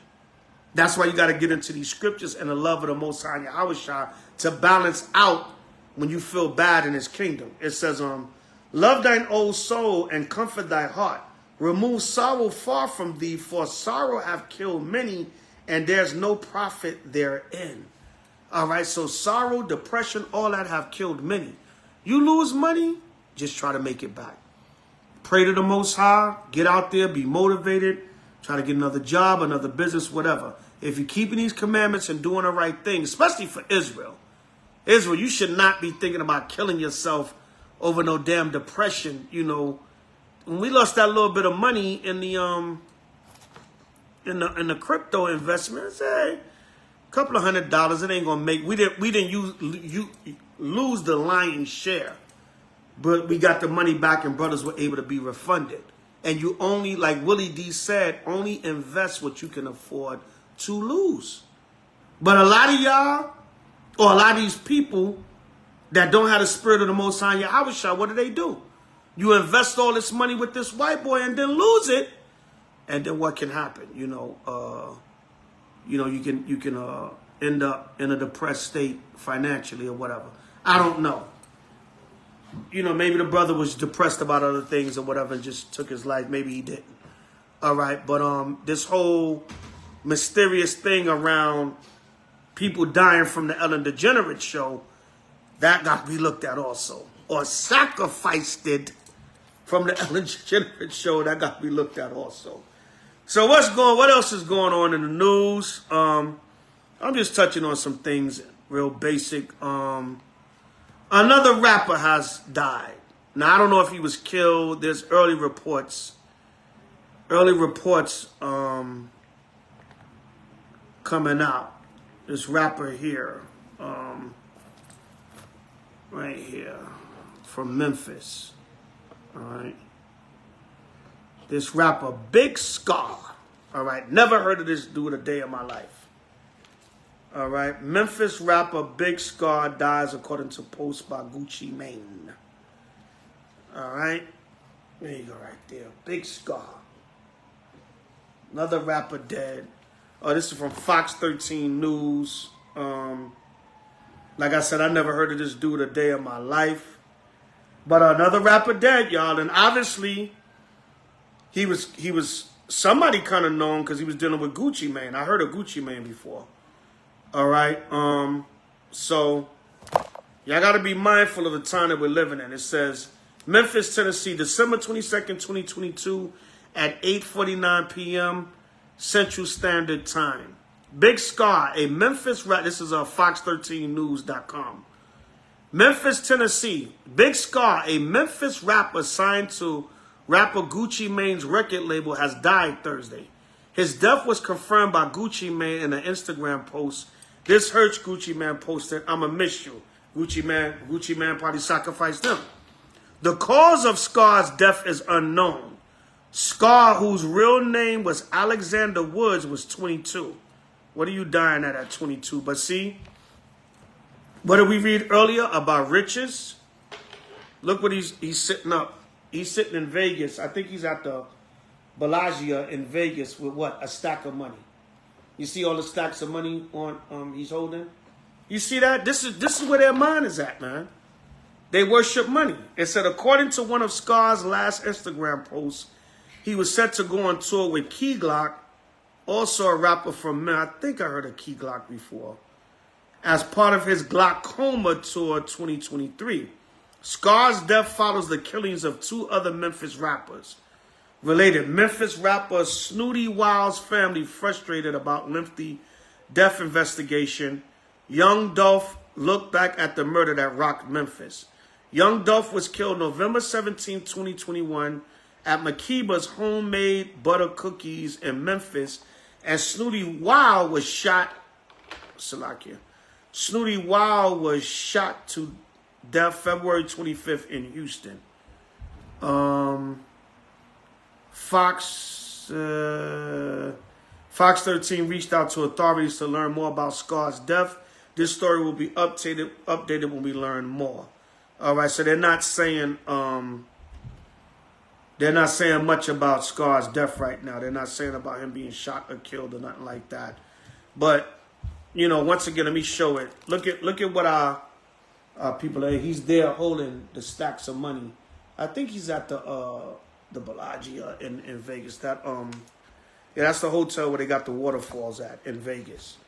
See, so our people, their mind is jacked up, man, and the Most High is killing these rappers, man.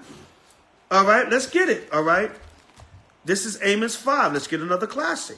All right, this is Amos 5.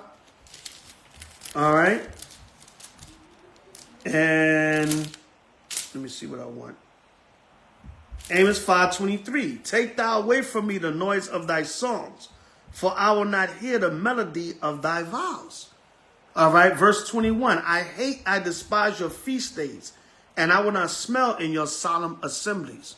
The Most High is not with this Christmas, New Year, Thanksgiving, New Year's Eve, Christmas Eve season. That's why he's bringing a mighty storm, and he's bringing death and destruction all over. So your rapper's going to keep dying. You know what I'm saying? Even Charleston White told you that. Y'all might not like Charleston White. Y'all might not like the way he bring it out. But the Most High is trying to show a sign to you rappers. It's just like in the 80s with the crack epidemic. In the mid to late 80s, dudes start dying left and right. Because the Lord was trying to show you, I don't want you selling drugs to your own people in your community and destroying your own neighborhoods. So dudes, all that money they was making, but dudes was being carried away in body bags. From 80s, I remember from 86, 87 on, I was constantly going to funerals and wakes in the hood with mad dudes I know getting killed in the drug game. Why? Because the Lord was showing them you're not supposed to be doing this. I don't care how much money you're making. Isn't Scar holding up a big stack of money in front of a hotel in Vegas? But the Lord is letting the rappers know the same thing. I don't want you doing this because it's destroying the lyrics puts out a negative vibration to your people. All right, so the Lord's saying, look, I don't want you doing this. So he's making an example. All right, let's go to Jeremiah 8. All right, Jeremiah the 8th chapter. And it's not by happenstance. It's not by happenstance that these rappers are getting killed. You know what I'm saying? It's not by happenstance. Let's go to Jeremiah chapter 8. And let me see what I want. This is Jeremiah 8:3. It says, and death shall be chosen rather than life, by all the residue of them that remain of this evil family, which remain in all the places whither I have driven them, saith the Lord of hosts. Isn't America one of the places that the Lord driven us? He tells you in Deuteronomy 28 and 29 that he would scatter us into the four corners of the earth, and Deuteronomy 32 also. So the Lord said death will be chosen rather than life. This hip-hop rap culture is death. Didn't take off, just get taken off the earth. From the Migos, which was probably another sacrifice. Who's to say Big Scar wasn't a sacrifice for a Gucci Man? Twitch wasn't a sacrifice for Ellen DeGeneres? So the Most High keep killing these rappers. Now, they're not saying how Scar died. I think if he would have got shot, they would have mentioned it. But at 22 years old, what kind of natural disaster he died from? Unless he died from a drug overdose or fentanyl. Or Gucci Mane sacrificed him. Gucci Mane. So these guys, man, the Most High's killing these rappers. Pop Smoke. All these dudes, man. Left and right. Young Dolph. All these rappers recently in California. PNB Rock. PNB Rock talking about I like girls that like girls. Promoting lesbianism. So the Most High's not with this, man. He said death shall be chosen rather than life. This hip-hop culture is choosing death nowadays. And they don't see it. Every time a rapper get killed, there's 10 other dudes trying to pop up and be the next rapper. You rappers need to see what the Lord is saying to you. Right? He's bringing exactly what these scriptures say. Let's go to 2 Ezra 16 and 18. Yet another classic. 2 Ezra 16 and 18. And it reads, the beginning of sorrows and great mournings, the beginning of famine and great death, the beginning of wars, and the power shall stand in fear, the beginning of evils. What shall I do when these evils shall come? See that? So the Lord said this is the beginning of famine and great death. It's great death amongst the rappers. They dropping like flies. And the Lord said this is just the beginning. You keep promoting them negative lyrics, pants hanging off your behind, money, hoes, kill this, kill that. Even Kanye said that. The Jews are getting rich off of serial killing rap music. He said rap music is serial killing music now. Drill music. You got New York drill now, Chicago drill. And the Most High is bringing death amongst that culture. Death, the beginning of famine and great death, is great death amongst the rap world now. We never see rappers dying like this coming up in our day. You had a little Scott LaRock, you had a couple other, who else? But that was it. Maybe a rapper here and there. Jam Master Jay years later. Right, but even in that, it's just a death culture amongst the rappers in hip-hop now. This guy, Big Sky, never heard this dude, never heard a song from him, nothing. I just seen it on the news today. But we're in that time where the Most High is bringing death and destruction amongst our people. Let's get that one too. Another classic. 2 Ezra 15 and 26. For the Lord knoweth all them that sin against him, and therefore delivereth he them unto death and destruction. A lot of times, what are you doing? You sinning against the Lord. You promoting adultery. Young Dolph, a lot of people were so upset about Young Dolph because they said he did for the community in Memphis. But Young Dolph had a song about sleeping with Yo Gotti's baby mother and bragging about it. You know what I'm saying? And the word is that Yo Gotti and his crew, I forgot what they call them, DMG, I don't know, BMF, I don't know, whatever. But Yo Gotti's crew is the ones that had Young Dolph hit. Them youngins was paid off. I don't know, that's some street Memphis politics, whatever. But the word is that Young Dolph made a subliminal song talking about getting at Yo Gotti's baby mama. They both from Memphis, whatever. But whatever the case may be. Like Mano said, we supposed to be using the rap to get out of the streets, but now we bringing the streets to the rap. This was a way for us to get out of the hood. But see, the Lord is sinning. He's telling you something by the death of these rappers. So this dude, Big Scar, the latest one to bite the dust. All right? After Takeoff and whoever else in between. Some of these other kind of unknown rappers that I never really heard of.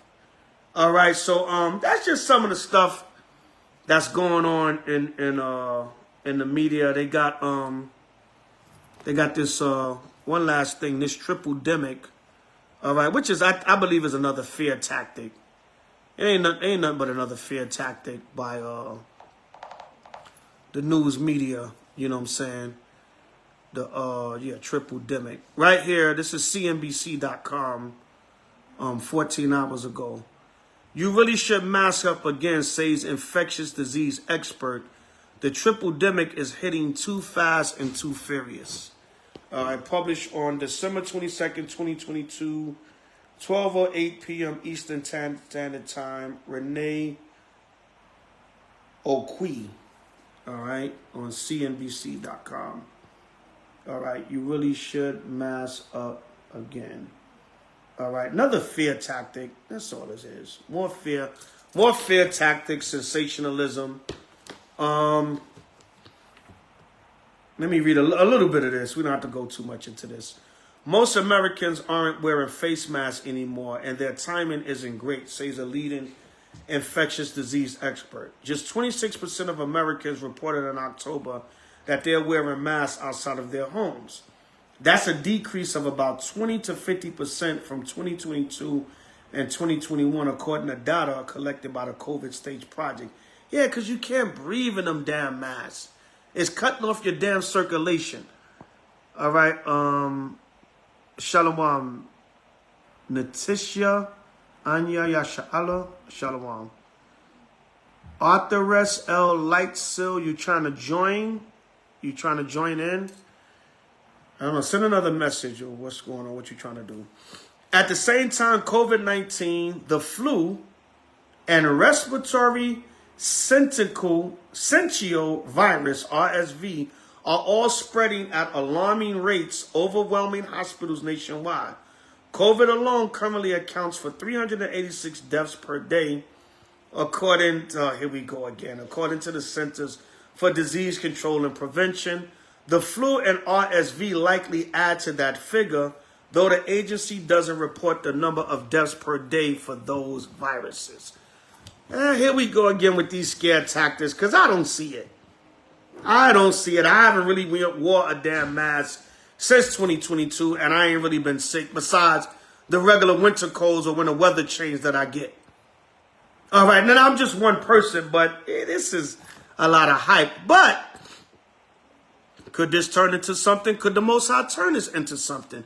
Yes, he can. All right, let's go to Matthew 24. Yet another classic. Matthew 24. And we're going to get ready to wind it down. Get a few more. We're going to get ready to wind it down. Matthew 24.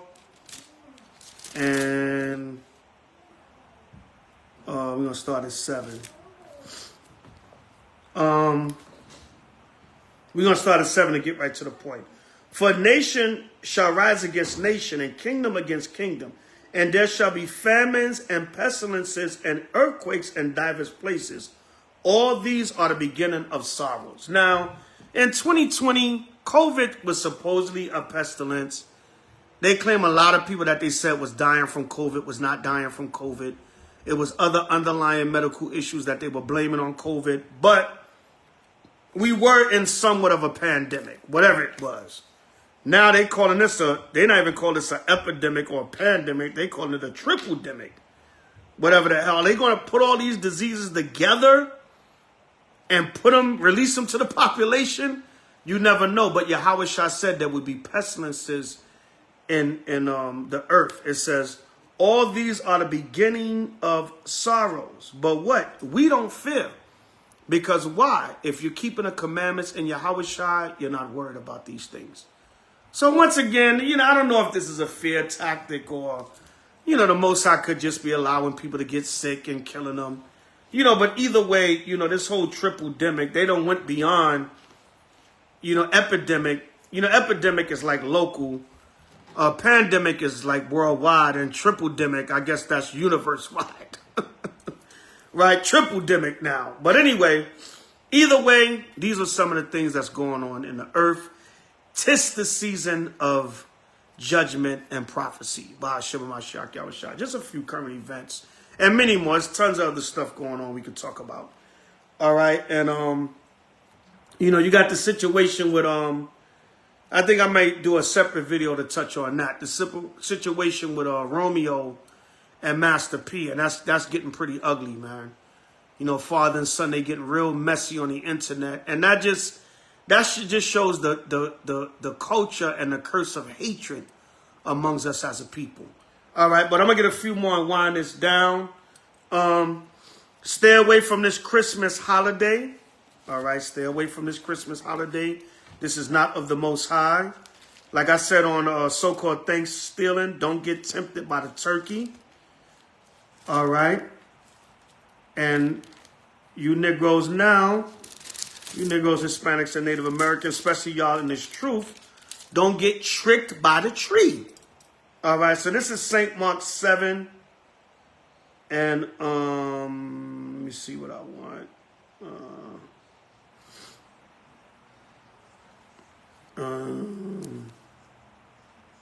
St. Mark. Let me get St. Mark. That's Matthew. Let me get the one in St. Mark. Let me get St. Mark 7 and 7. All right. St. Mark 7. Matter of fact, we're going to start at 6. Shalom, everybody that's coming on. St. Mark 7 and 6. He answered and said unto them, well hath Isaiah prophesied of you hypocrites, as it is written, this people honoreth me with their lips, but their heart is far from me. Howbeit in vain do they worship me, teaching for doctrines the commandments of men. For laying aside the commandment of Yahweh, ye hold the tradition of men, as the washing of pots and cups and many other such things you do. So Yahweh Shah was telling the Pharisees, y'all deal with traditions of men. You bring that up to modern day time. He was talking about washing before you eat back then, but bring it up to modern day time. Traditions of men, Christmas and other pagan holidays. They are a conglomeration of different philosophies and ideologies and rituals and practices from all over the earth and history combined into one day that they say is the Messiah's birthday. And you got to celebrate. You got to shop till you drop, spend all your money. All the businesses go from the red into the black. They turn it a massive profit, and you just sit back and be simple as hell. But the Lord said these are traditions of men. Don't follow it. So just like you don't get tempted by the turkey, don't get tricked by the tree. All right, celebrate Hanukkah. Tonight is the 6th night of Hanukkah. We got 2 more days. It closes out Sunday sundown according to HOI calendar. Some camps, they close out Monday sundown or Tuesday sundown. Or you can celebrate all the way into Esau's New Year. Keep the spirit of Hanukkah going.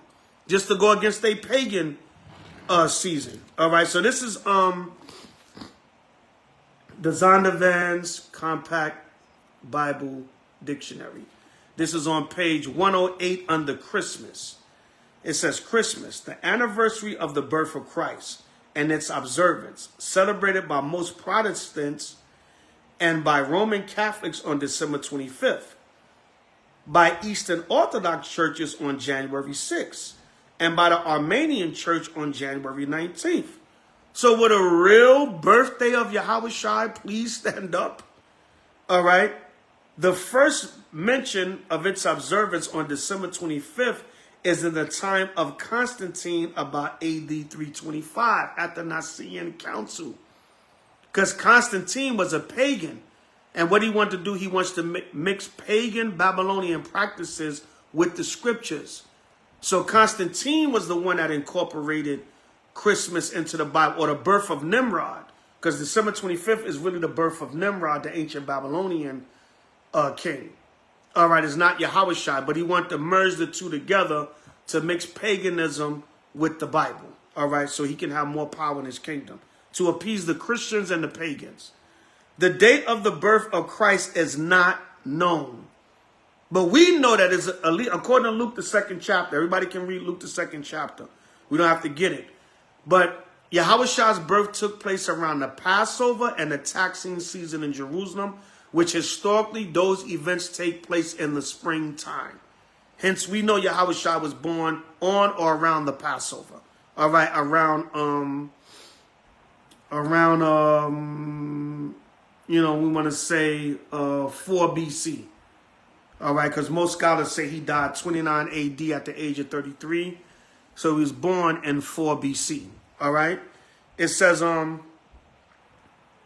word Christmas is formed of Christ plus Mass, meaning a mass of religious service in commemoration of the birth of Christ. A commemoration of the birth of Christ is harmonious, keeping with the events surrounding that birth. Luke chapter 2, verse 1 through 20. Matthew's 1:18 to 2 and 12. Is a natural and normal expression of love and reverence for Yahushua. Yahushua said, if you love me, St. John 14:15, if you love me, keep my commandments. That's what Yahushua said. He didn't say put up a damn evergreen tree that represents Nimrod, a star on top of the tree that represents Mithra, all right, the Persian god of the sun. All right, the Lord didn't say nothing about that. He didn't say to get posentias or whatever that flower is. What is that flower? All right, the posentia. I don't know if I'm pronouncing it right. All right, and put that all over the place. Right, where's that in the scriptures? All right. Where did Yahushua say that? All right. Okay, there it is. Yeah, what does these have to do with Yahushua? All right, placentias. You see these plants everywhere this time of the year. I'm going to read about it a little bit too, okay? Right here. Poicentia, all right? It says Poicentia is a commercially important flowering plant species of the diverse spurge family Euphorbiaceae, indigenous to Mexico and Central America. The Poicentia was first described by Europeans in 1834. It is particularly well known for its red and green foliage and is widely used in Christmas floral displays. It derives its common English name from Joel Roberts Poisson, the first United States minister to Mexico, who is credited with introducing the plant to U.S. in the 1820s. Poicentias are shrubs or small trees with heights that are, though often stated to be highly toxic, the poicentia is not dangerous to pets or children. Exposure to the plant, even consumption, most often results in no effect, though it can cause nausea, vomiting, or diarrhea. I'm going to get, let me see, under number 7, in culture. All right, in culture. Okay, in culture. Now check this out. Aztec people used the plant to produce red dye as an antipyretic medication. In Nahuatl, the language of the Aztecs, the plant is called Quetzalflax ochita, meaning flower that grows in residues or soil. Today is known in Mexico and Guatemala as Flor de Nochebuena, or simply Noche Buena, meaning Christmas Eve flower. In Spain, it is known as Flor de la Pascua or Pascua, meaning Easter flower. See, they associate these flowers with different ancient pagan Babylonian festivals. In Chile and Peru, the plant became known as the crown of Andes.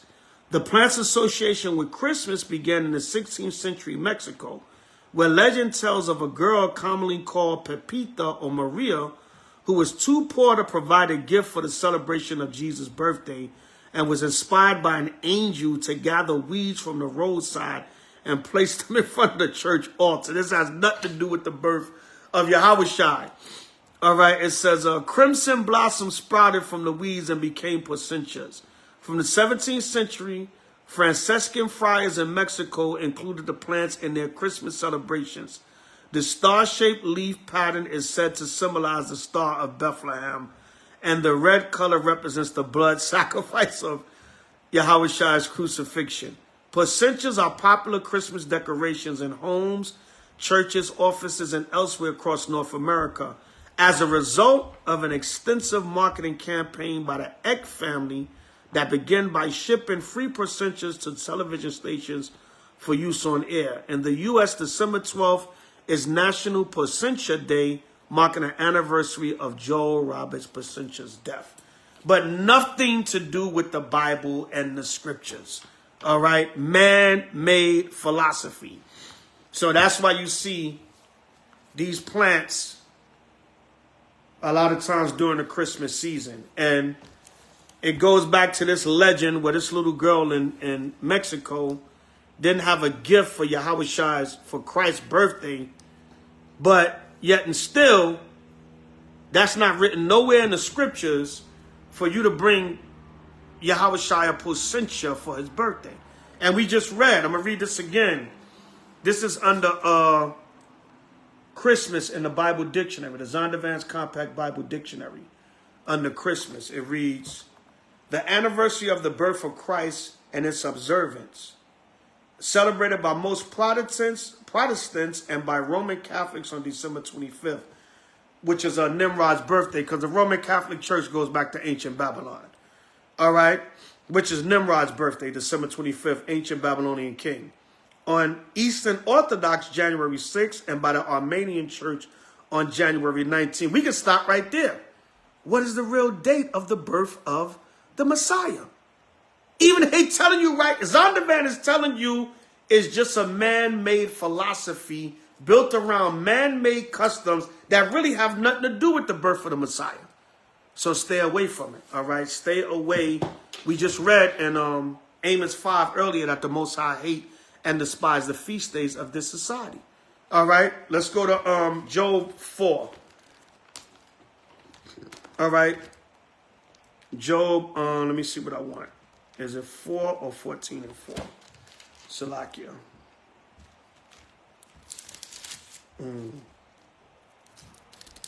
All right, Job. What is the Most High letting us know, man? Stay away from these.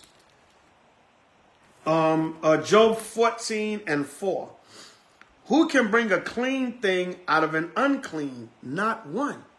See that? So how could you bring anything righteous dealing with Yahushua out of December 25th, which is wicked Nimrod's birthday? With legends about a girl that didn't have a gift for Christ, so she found some placentias and brought them to the altar. Where's that in the scriptures? All right, where is it in the scriptures that you bring Yahushua some red flower placentia as a gift for his birthday? That's man-made philosophy, Mark 7 and 7. And right here in Job 14 and 4, who can bring a clean thing from an unclean? What righteous acts can we get out of so-called celebrating the birth of Christ on December 25th, which indeed has nothing to do with Yahushua? So stay away from these man-made philosophies. That was just a couple of quick notes on this whole Christmas season. All right, 'tis the season of judgment and prophecy, and that winter storm is coming.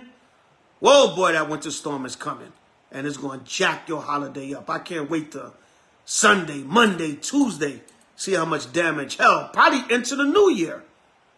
January 1st, 2nd, and 3rd to see how much damage the Lord did. And the damage going to go on. Because the news media ain't going to be able to bring everything out. It's going to be stuff probably going down the line for months of destruction that the Most High brought.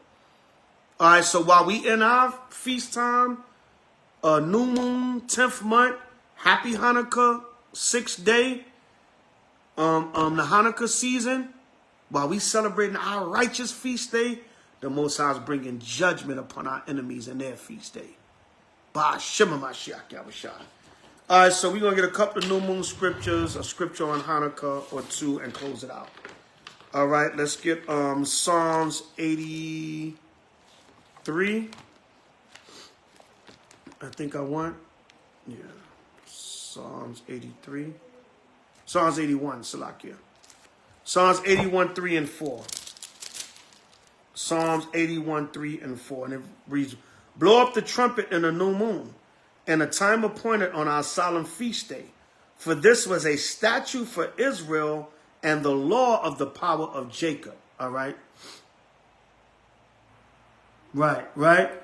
You just told your husband the same thing, all these holiday travel delays. Shalom Mataf. Shalom Mataf in the building. Sister Rayak. Yeah. Most High jacking up this holiday season, man, with that storm. All right, I went into that earlier. Y'all can go back and watch the live earlier. So we blowing up the trumpet in the new moon. We celebrating the new moon tonight, 10th month. And also the 6th day of Hanukkah. Ba'ashima Mashiach Yahushua. All right, let's go from there to Leviticus 23. Let's get the law. Always got to get the law up in there. Leviticus 23 and let me see what I want. 23.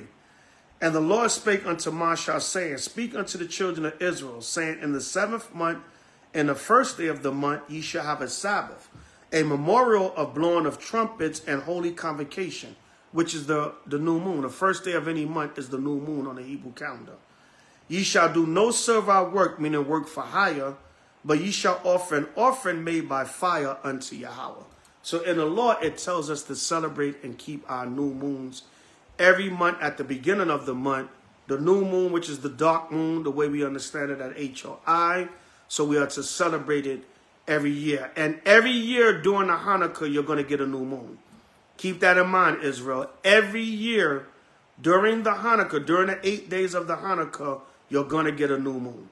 Is guaranteed, because the Feast of Dedication on Hanukkah falls on the 25th day of the 9th month. And the 30th day of the month is when a new moon comes in. And then you got, the rest of the days, the 2-3 days of Hanukkah to make up the 8 days. So you're always going to get a new moon in the middle of Feast of Dedication Hanukkah. All right. So let's go from there to Isaiah 66 and 23. Let's get just quick to the point. Isaiah 66 and 23. And it reads thus and so. Isaiah 66, 23. And it says, and it shall come to pass that from one new moon to another, and from one Sabbath to another, shall all flesh come to worship before me, saith the Lord. So we should be excited and love to come together for our new moons and our feast days. And as we get closer to this kingdom shutting down, you ain't going to really have no job, nothing to go to in this system. This system going to collapse. So you ain't going to have no choice but to stay home or stay wherever you at, wherever we gathered, and do the feast day.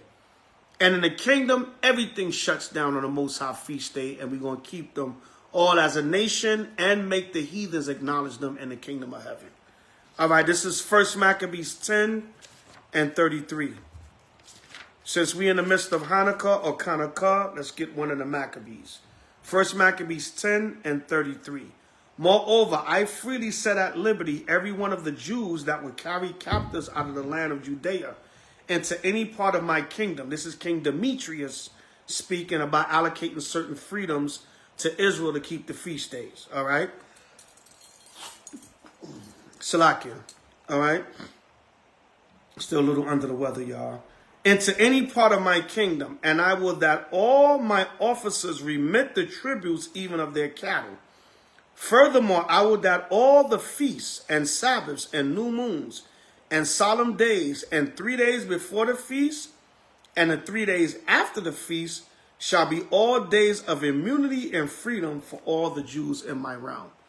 So what was happening was King Demetrius, there was war amongst the Edomites. And King Demetrius was trying to use Israel to get them on his side. So he said, one of the things I got to do is give Israel freedom on a feast days and a new moons. So it's going to show you how important the heathens knew, especially during the time of the Maccabees, because that's what we was fighting for. That's what this whole Feast of Dedication Hanukkah is about. It's about us taking back the temple so we can serve the Most High. We can do the sacrifices, we can keep the feast days and everything in order. So the heathen kings, the Edomite heathen kings, knew how important the new moons and feast days were to Israel, even during the time of the Maccabees. So that's why we celebrate this whole season by Hashem Mashiach Yahushua. All right, Colossians 2:16. Shalakia, y'all. Colossians 2:16. And it reads, let no man therefore judge you in meat or in drink, or in respect of a holy day, or of the new moon, or of the Sabbath days, which are a shadow of things to come, but the body is of Yahushua. See that? So we rehearsing the righteous acts. We keeping these feast days to the best of our ability in the spirit of Yahweh by Shema Mashiach Yahushua, and we're rehearsing the righteous acts. So no man can judge us as long as we're making a sincere effort. All right, go from there to Luke 21:25. Y'all know we always get the classics on the new moons and feast days. Luke 21:25. It says, and there shall be signs in the sun and in the moon and in the stars, and upon the earth distress of nations with perplexity, the sea and the waves roaring. That's what's going on now. There are signs in the sun, moon, and star, distress of nations with perplexity, confusion. This dude, Sam Bankman-Fried, stole all this money, $8.2 billion from his investors. People's hearts fell for, what am I doing out there? Some, especially you simple-ass Edomites, and probably some of our people, gave up your whole life investment. Now you in fear. Where am I going to get my money from? Because they're saying a lot of that money is probably not going to be retrieved. All right, it says, men's hearts failing them for fear and for looking after those things which are coming on the earth, for the powers of heaven shall be shaken. Just like Madoff. Right? Remember Madoff? He had his Ponzi scheme, stole all that money from people. Now this same dude, Sam Bankman, look at the name he got. Bankman-Fried. Bankman-Fried. All right? Fried, tomato. Esau, the bank man, ran away with your money. The bank man freed you of your money or fried you of your money. Right? Damn devil, man. Right? So now your life savers got taken away from you.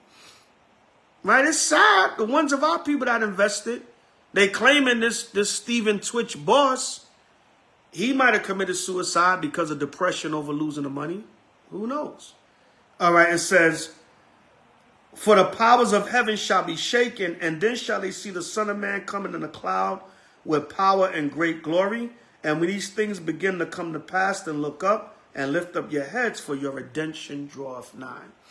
Meaning Yahweh Shah will be on his way soon thereafter, after we see all these things happening on the earth. All right, let's get one scripture for the Hanukkah, 6th day, and we'll close out with that. All right.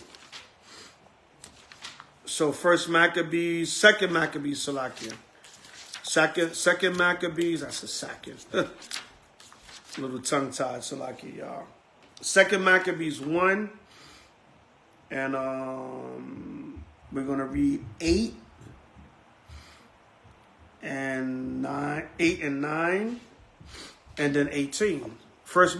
Second Maccabees 1 and 1. The brethren, the Jews that be at Jerusalem and in the land of Judea, wish unto the brethren, the Jews that are throughout Egypt, health and peace. All right.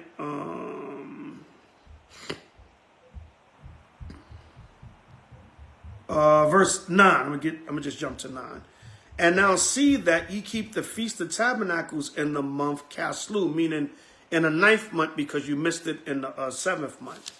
Verse 18, whereas we are now purposed to keep the purification of the temple upon the 25th day of the month Caslu, we thought it necessary to certify you thereof, that ye also might keep it as the Feast of Tabernacles, and of the fire which was given us when Nehemiah offered sacrifice after that he had builded the temple and the altar.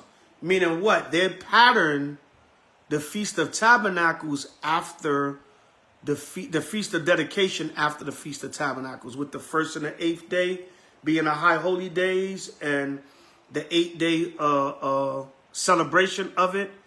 So that's a lot of the ordinances of the Feast of Dedication was taken from the Feast of Tabernacles by the Levites, which were the Maccabees family at that time.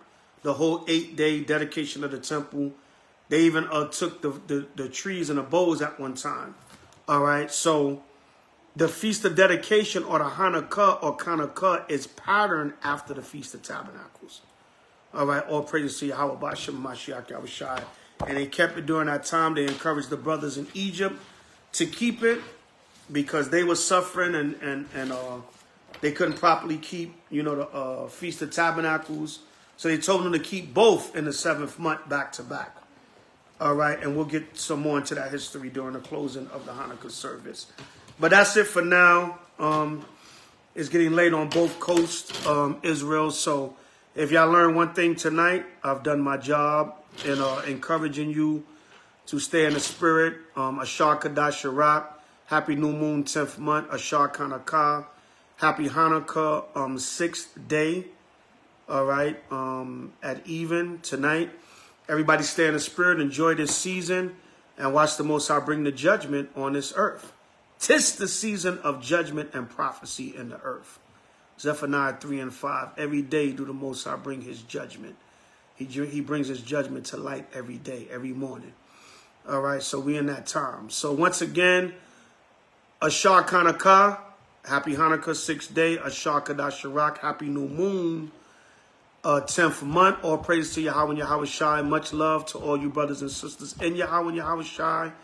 Y'all know me as the elder. I do this out of love and respect for my nation to get this work done. All praise to Yahweh and Yahweh Shai forever and ever. Amen. B'Shem Mashiach Yahweh Shai. Look at what's going on earth. See how it lines up with prophecy. Repent. Keep the commandments. Let's get closer to each other and to the Most High Yahweh Shai. Watch this kingdom be destroyed and serve our power with fear and love and endurance. B'Shem Mashiach Yahweh Shai. Happy Hanukkah, Ashar Hanukkah 2022 to all the nation of Israel in sincerity and truth. Kwame Ashala, we still got next. Hallelujah. Bring it out. HOI to the chariots fly. HOI pull-up boys. All the camps in Yahweh and Yahweh Shai forever and ever. Amen. Pre-Sabak. HOI to them chariots fly. All praises to Yahweh B'Shem Mashiach Yahweh Shai forever and ever. Amen. Ashar Hanukkah, Ashar Kadash Sharak. Happy new moon, 10th month. Happy Hanukkah, 6th day. All praises to Yahweh and Yahweh Shai forever and ever. Amen. Shalom. Kun. Kwam Yashala. Shalom.